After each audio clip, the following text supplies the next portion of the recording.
5 August 2024 দুপুর থেকে বিজয় উল্লাস ঢাকাসহ সারা দেশে ছাত্র জনতার অভ্যুত্থানে পালিয়ে যান শেখ হাসিনা। একদিকে যখন আনন্দে আত্মহারা লাখো কোটি মানুষ, অন্যদিকে তখনও চলছিল খুনিদের বর্বরতা, যেগুলো নমুনা বেরিয়ে আসছে ধীরে ধীরে। সম্প্রতি সামাজিক মাধ্যমে ভাইরাল হওয়া ভিডিওতে দেখা যায় নৃশংসতার ক্ষণচিত্র। কাঁধে ভেঙে কয়েক স্তরে মরদেহ, তার উপর গুলিবিদ্ধ আরো একজনকে ধানের বস্তার মতো ছুটছেন দুজন।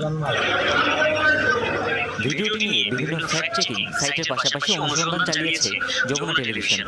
সবাই একমত হয়েছেন, ঢাকার অদূরে আশুলিয়া থানার প্রধান ফটকের সামনে সড়কে ঘটেছে এই বর্বর ঘটনা। ভাইরাল ভিডিওটির শেষ দিকে পেছনের দেয়ালটি পর্যবেক্ষণে আরো স্পষ্ট হয় লোকেশন।